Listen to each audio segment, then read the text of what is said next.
All right, welcome back to The Explainer, everyone. Grab your notebooks, get comfortable, and really stretch those mental muscles. Because today we are stepping way out of our normal everyday reality.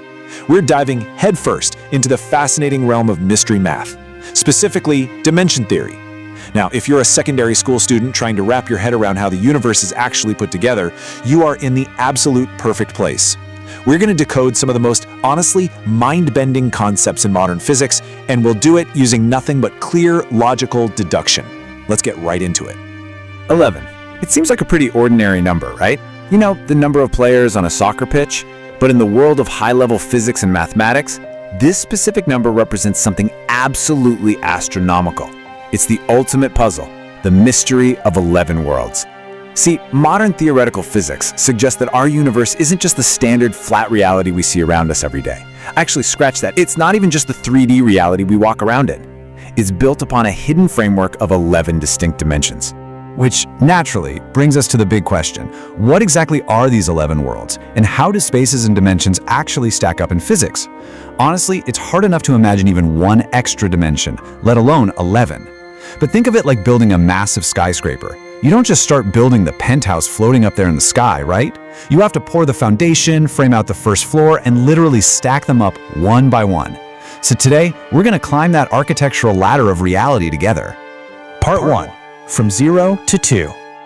Okay, so we start at absolute zero, and by that I mean 0 dimensions.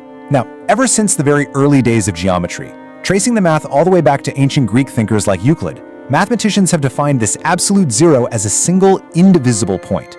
It doesn't have any width, no height, no depth whatsoever. It's literally just a location, a theoretical idea of a place. Picture a microscopic speck of dust, but even smaller. So incredibly small, it has absolutely no size or direction at all. That right there is the ultimate starting line of our dimensional journey. Now imagine taking that tiny single point and stretching it out to make a line. Then pull that line sideways to create an area. Boom! Suddenly we land at number 2, the two-dimensional world. Think of an ant walking along a single thin thread. That's one dimension, just moving forward and backward. But when that ant steps off the thread and onto a flat, wide kitchen floor, it suddenly gains a second dimension to explore. It can move side to side as well as forward and backward. It's like a perfectly flat sheet of paper, or, a character in one of those old-school two-dimensional video games that can only move up, down, left, and right. There is absolutely no concept of depth, just a strictly flat, wide shape. So, step 1 is our starting point. Literally just a coordinate, 0 dimensions. Then, for step 2, we expand outward into a flat, two-dimensional shape. It's really a story of spatial growth. Just like a tiny, invisible seed sprouting and spreading its leaves outward into a flat canopy, our mathematical spaces are growing from absolutely nothing into measurable geometric areas. The physical objects are actually transforming, scaling up the dimensional ladder from a non-existent dock to a wide plane. All right, students, quick quiz time. I want to test your intuition here. We've gone from a 0-dimensional point up to a flat, two-dimensional shape. What do you think happens when we skip past our normal 3D world, the physical world of cubes and spheres that we actually live in, and jump straight into 4 dimensions? Take a second to really think about it. How on earth do you draw or even imagine something that goes beyond the physical depth of the room you're sitting in right now? Part 2. The 4-dimensional leap. The number 4. Jumping to 4 dimensions means the standard spatial rules you've relied on since you were a little kid, they completely fly out the window. It was actually 19th century mathematicians like Bernard Riemann who first dared to calculate this complex, multidimensional space, and that really paved the way for modern physics. In a 4-dimensional space, a geometric shape doesn't just have length, width, and depth. It has an entirely new directional axis that our human brains literally struggle to visualize. Imagine trying to explain to that flat 2D video game character what a fuzzy, round tennis ball looks like. To them, the whole concept of forward depth is completely impossible. And that's exactly how we feel trying to mentally picture a 4D object moving and twisting through space. Notice the stark contrast here. On one side, we have 2 dimensions, flat space. It's highly predictable. You can measure its area with a simple ruler. You can draw it perfectly on a classroom whiteboard. But on the other side, we've got 4 dimensions, complex space, and it is absolutely mind-bending. The math here describes forms that intersect and fold in on themselves in ways we can only calculate mathematically. We definitely can't hold them in our physical hands.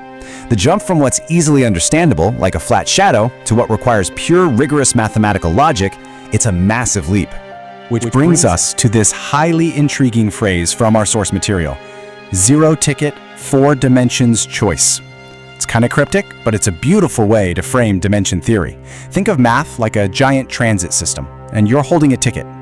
You start your journey at the ultimate origin point, 0, and the mathematical formulas give you a ticket, presenting a choice of paths you can take. You can calculate your way up the dimensional ladder, taking that ticket from pure nothingness and making the choice to mathematically leap all the way up into the wild, twisting complexity of 4 dimensions. Part 3. The Theory of Everything.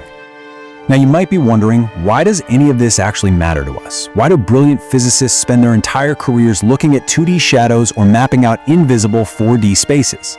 Well, because it all points toward the holy grail of modern physics, the theory of everything.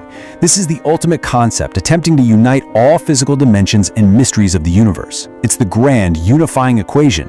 The core idea is that the physics governing that tiny zero-dimensional point, the flat 2-dimensional plane and the dizzying 4-dimensional space, they aren't actually different, isolated rules. They're all part of one beautifully unified theory.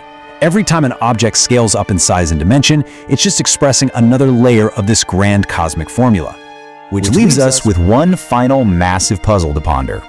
If we human beings generally only perceive up to 4 dimensions, that's our 3 dimensions of physical space plus the flow of time, where are the other 7 hiding to make up those original 11 worlds required by the theory of everything?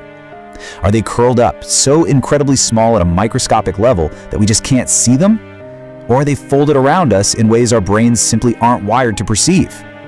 That right there is the ultimate captivating mystery of dimension theory. I hope this explainer gave you a clear, structured look into how these spaces stack up. Keep questioning reality, keep looking beyond the flat surface. And until next time, stay curious.